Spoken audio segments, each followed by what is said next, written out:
에스겔 40장 5절부터 27절 말씀을 가지고 측량하시는 하나님, 회복되는 성전이라는 제목으로 말씀을 나눠보고자 합니다. 어제부터 우리는 에스겔 40장을 보고 있는데요. 하나님이 에스겔에게 환상을 보여주시는데 그 환상이 무엇이었느냐? 새 성전에 대한 환상이라고 말씀드렸었죠. 근데 어제 살펴봤던 말씀 1절부터 4절까지 말씀에서는 하나님이 에스겔을 매우 높은 산으로 이끄셔서 새 예루살렘의 환상을 보여주셨습니다. 그리고 오늘은 거기서 이어지는 장면인데요. 이제는 본격적으로 그 성전의 구조를 하나하나 디테일하게 측량하는 장면으로 이어집니다. 담, 방, 문, 창문, 뜰, 성소, 지성소 등으로 이어지는 장면들이 나오는데 그 중에서도 오늘은 바로 성전의 담과 그리고 문 그리고 바깥 뜰의 구조를 살펴보려고 합니다. 그런데 어떻게 보면 방금 읽은 것처럼 이러한 측량들이 보고 듣기에는 굉장히 단조롭고 그리고 반복적인 것으로 느껴질 수도 있습니다. 그러나 우리는 이 시간에 이 구절들 안에 숨겨진 하나님의 깊은 뜻과 그리고 거룩한 질서를 보아야 합니다. 어제도 말씀드렸듯이 이 환상을 보여주신 것은 단순히 성전을 이건 이렇게 저건 저렇게 세우겠다라는 건축 설계도가 아니라고 했습니다. 하나님은 지금 이스라엘의 무너진 신앙의 경계선을 다시 세우시겠다라는 뜻을 에스겔을 통해서 선포하고 계시는 겁니다. 당시 이스라엘은 죄로 인해서 거룩함의 경계가 완전히 무너져 있었습니다. 하나님과 백성 사이의 경계, 그리고 거룩과 거룩하지 못한 것의 경계, 그러니까 거룩과 속됨의 경계, 그리고 진리와 타협의 경계가 사라지고 말았죠.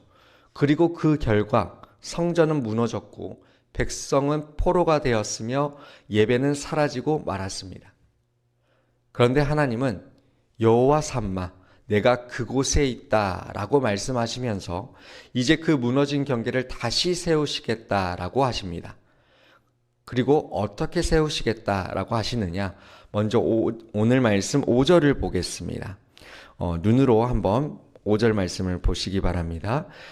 에스겔은 가장 먼저 성전의 바깥 담을 봅니다. 이 담은 사방으로 성전을 둘러싸고 있었죠. 그리고 녹같이 빛나는 사람이 손에 장대를 들고 그것을 측량하고 있었습니다. 그런데 이렇게 성전을 측량하는 장면이 다른 성경에도 나오는데요. 아실 수도 있는데 요한계시록 11장에 보게 되면 사도 요한이 성전을 측량하라는 명령을 받습니다. 이것은 하나님이 내 백성을 다시 세우신다라는 상징이었습니다. 마찬가지로 오늘 말씀에서 에스겔이 본 이 측량 또한 그랬습니다. 하나님은 지금 무너진 성전, 무너진 신앙, 무너진 백성을 다시 세우기 위한 새로운 설계도를 측량하며 그리고 계셨던 것이죠. 그런데 여기서 중요한 것은 무엇이냐? 하나님이 측량을 하시는데 어디서부터 하고 계시느냐? 바로 바깥 담부터 측량하셨다는 사실입니다. 가장 먼저 측량하신 것이 화려한 성소나 제단이 아니라 바깥 담이었습니다. 이 담은 단순히 벽을 의미하는 것이 아니죠. 이 담은 거룩한 것과 거룩하지 못한 것, 그러니까 거룩한 것과 속된 것을 구별하는 경계였습니다. 거룩함과 속됨을 구별하는 기준이 바로 이 담이라는 겁니다. 그럼 이를 통해서 우리가 알 수 있는 것은 무엇이냐? 바로 하나님은 언제나 회복을 시작하실 때 바깥에서부터 시작하신다는 겁니다. 하나님은 눈에 보이는 구조, 우리의 태도, 우리의 관계, 우리의 예배 모습부터 다시 세워가십니다. 우리가 기도할 때 하나님, 내 마음을 새롭게 해주시옵소서, 내 영혼을 새롭게 해주시옵소서라고 우리는 기도를 하지만 그럴 때 하나님은 이렇게 말씀하세요. 그 전에 너의 삶의 거룩한 부분과 거룩하지 못한 부분의 경계를 먼저 세워라. 네가 허락한 죄의 틈새를 먼저 막아라 라고 말씀하십니다. 이처럼 하나님의 회복은 거룩과 속됨의 경계선을 세우는 데에서부터 시작됩니다. 그런데 그 경계선이 바로 하나님 말씀의 기준으로 측량된 담이라는 겁니다. 성도 여러분, 성전 외곽에 견고한 담이 있는 것처럼 우리 삶에도 하나님의 말씀이라는 담이 있어야 합니다. 이 담이 우리를 죄로부터 지키고 속된 세상의 가치로부터 거룩함을 지켜줍니다. 그래서 우리가 말씀으로 나를 매일매일 점검하고 내 삶의 거룩한 것들과 속된 것들을 구별하는 자들이 되길 원합니다. 말씀으로 돌아와서 그리고 나서 에스겔은 바깥 담에서 이제 담 안쪽의 구조로 시선을 옮깁니다. 그 중에서도 에스겔은 동문으로 들어가면서 자세히 기록하고 있습니다. 6절부터 16절에 해당하는 내용인데요. 먼저 성전의 동문과 그 문간에 있는 방들, 통로, 창문, 그리고 종려나무 무늬에 이르기까지 매우 세세하고 디테일하게 묘사하고 있습니다. 그리고 27절까지 나오는 북문과 남문도 모두 같은 크기와 같은 구조를 가지고 있다고 기록하고 있습니다. 이것은 하나님께 나아오는 모든 길이 공평하다라는 것을 상징합니다. 또 문지기들의 방은 3개씩 모두 정확한 크기와 구조로 양쪽에 균형 있게 있고 창문들은 닫혀 있으면서도 좌우 벽마다 규칙적으로 배치되어 있습니다. 그리고 문지기들이 그 안에 머물렀고 그들은 하나님의 집을 지키는 역할을 했습니다. 이렇게 하나님은 성전의 문마다 방을 두시고 문지기들을 두신 이유는 성전으로 오는 길이 아무나 드나드는 길이 아니라 검증과 분별을 하기 위함이었습니다. 누구나 쉽게 들어올 수 없고 오직 하나님의 기준 안에서 거룩하게 된 자만이 그 문을 통과할 수 있는 것이죠. 이것은 오늘 우리들에게 중요한 교훈을 줍니다. 하나님은 지금도 거룩과 속됨을 분별하라고 말씀하십니다. 무너진 경계를 세우시며 이곳은 거룩하다, 이 바깥은 속되다 라고 하세요. 그런데 오늘날 교회가 어려움을 겪는 이유 중에 하나가 이 분별의 영이 희미해졌기 때문입니다. 세상과 다르지 않은 가치관, 말과 행동, 신앙의 타협이 이 분별의 경계를 무너뜨립니다. 그러므로 하나님은 오늘도 우리들에게 말씀하십니다. 너의 신앙의 문을 세워라. 너의 입술과 너의 마음과 눈앞에 문지기들을 세워라. 하나님의 이 말씀처럼 우리가 이 세상 가운데서 거룩과 속됨을 분별하는 자들이 되길 원합니다. 그리고 나서 이제 에스겔은 바깥들을 보게 됩니다. 이 바깥들은 제사를 드리기 전에 제사를 준비하는 공간이었습니다. 그래서 제사를 드리기 전 이곳 바깥들에서 손을 씻고 마음을 정결케 하면서 제사를 준비했죠. 이렇게 포로 생활을 끝내고 돌아올 이스라엘에게 하나님은 다시 바깥들부터 가르치셨습니다. 다른 것보다 제일 먼저 제사를 준비하는 곳을 보여주셨던 것이죠. 왜 그랬느냐? 하나님은 예배보다 예배자를 먼저 세우시는 분이시기 때문입니다. 하나님은 제사보다 순종을 원하시고 하나님은 제물보다는 정결한 마음을 원하시기 때문입니다. 그럼 우리들에게 이 바깥들은 어디일까요? 바깥들을 우리가 살아가고 있는 지금 이 현실에 빗대어 보자면 바깥들은 예배로 들어가기 전의 자리라고 볼 수 있을 것입니다. 그것은 바로 내 일상의 삶, 삶의 태도, 나의 인간관계, 시간 사용들, 그리고 말의 언어들, 그리고 정직, 이 모든 영역이 나의 바깥들이며 이 바깥들이 정결하게 준비되어져야 한다는 겁니다. 오늘 새벽 우리가 드리는 이 기도 또한 마찬가지입니다.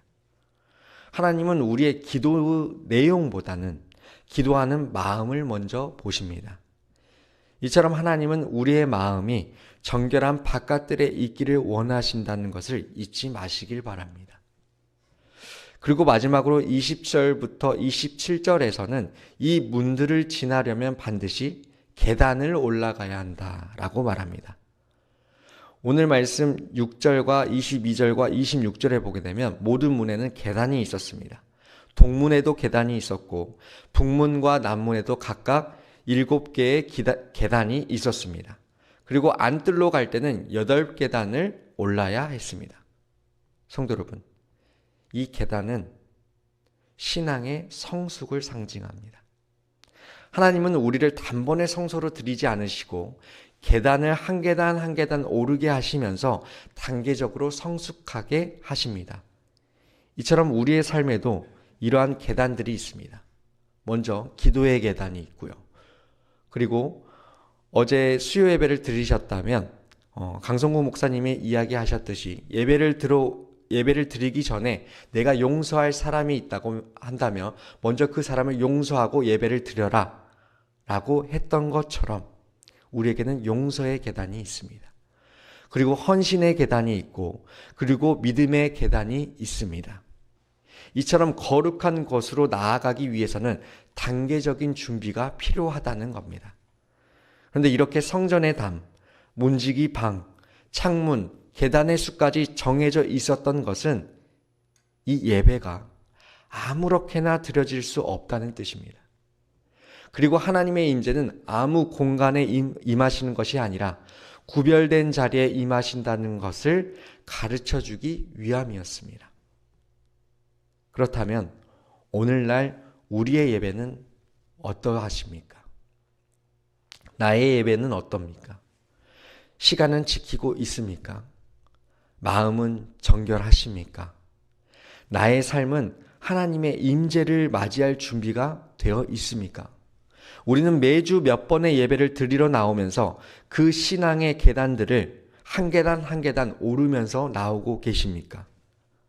사랑하는 성도 여러분, 오늘 말씀은 언뜻 보면 어렵고 복잡하고 또 어떻게 보면 뻔한 설계도처럼 보일 수 있습니다. 하지만 그 속에는 분명한 하나님의 메시지가 있습니다. 하나님은 무너진 성전을 다시 세우실 때 아무렇게나 세우지 않으신다는 겁니다. 반드시 하나님의 기준대로, 하나님의 방법대로 다시 세우십니다. 사람의 방식이나 눈대중으로 하는 것이 아니라 하나님은 우리의 삶을 장대로 측량하고 우리의 신앙의 담을 점검하면서 우리의 바깥들을 정결하게 하시고 계단을 오르게 하십니다. 그런 하나님이 오늘 새벽 우리 각자에게도 이렇게 말씀하십니다. 내가 너의 삶을 다시 재고 있다. 너의 신앙의 담을 다시 세우고 있다. 너의 경계를 거룩하게 만들고 있다. 내가 너를 다시 성전 안으로 부르고 있다. 이처럼 하나님은 여전히 우리를 측량하고 계십니다. 그리고 그 하나님의 기준과 계획 속에서 말씀의 3줄로 다시 세워가고 계십니다. 그러므로 오늘 우리의 손에도 하나님의 말씀이 들려 있어야 합니다. 날마다 나의 마음, 나의 생각, 태도를 말씀으로 측량하고 다시 세워가는 삶이 되어야 할 줄로 믿습니다. 주일만 말씀을 듣고 흘려보내는 것이 아니라 매일의 삶에서 하나님의 기준으로 나 자신을 재보아야 합니다. 그래서 우리 모두가 오늘도 하나님의 말씀의 줄로 내 마음을 재고 기도의 장대로 내 삶을 바로 세우는 거룩한 성전의 사람으로 살아가시기를 원합니다. 그리고 그 성전 안에서 거하시는 하나님의 임재를 날마다 경험하게 되는 저와 여러분이 되시기를 주님의 이름으로 축원드립니다. 기도하겠습니다. 하나님은 무너진 예루살렘 성전을 이 새 성전으로 세우실 때 철저한 측량과 정밀한 질서를 세우셨습니다. 오늘 우리도 그 말씀을 기준으로 내 삶을 그리고 나의 가정을 우리의 교회를 다시 세워야 할 때입니다. 오늘 이 시간 우리 함께 이렇게 기도할 때입니다. 주님, 제 마음의 담과 문을 다시 세워 주시옵소서. 말씀의 기준으로 나를 다시 측량해 주시옵소서. 신앙의 계단들을 통하여서 성숙한 그리스도인이 되게 하여 주시옵소서. 하나님의 질서와 기준 안에서 제가 살아가게 해달라고 오늘 이 시간 이러한 기도 제목들 가지고 우리 함께 합심하여 기도한 후에 개인 기도하시고 돌아가도록 하겠습니다. 주님의 이름 한번 부르짖고 기도합니다. 주여, 사랑과 회복의 하나님 아버지, 주님은 하나님 무너진 삶을 다시 세우시기 전에 먼저 측량하신 하나님이심을 저희들이 믿고 나아갑니다. 주님, 내 안에 담이 무너졌던 곳마다 말씀으로 다시 세워주시옵소서. 세상과 타협하며 흐려졌던 거룩의 경계를 다시 회복시켜 주시옵시고, 내 입술과 마음과 생각 위에 말씀의 문지기를 세워 주시옵소서. 바깥들과 같은 나의 일상과 마음을 정결하게 하여 주시옵시고, 저희의 기도의 무릎이 세워지게 하시고, 말씀의 자리가 회복되게 하시고, 믿음의 계단을 한 계단 한 계단씩 오르며 주님의 임재를 경험하는 자들 되게 하여 주시옵소서. 인간의 열심으로 살아가는 것이 아니라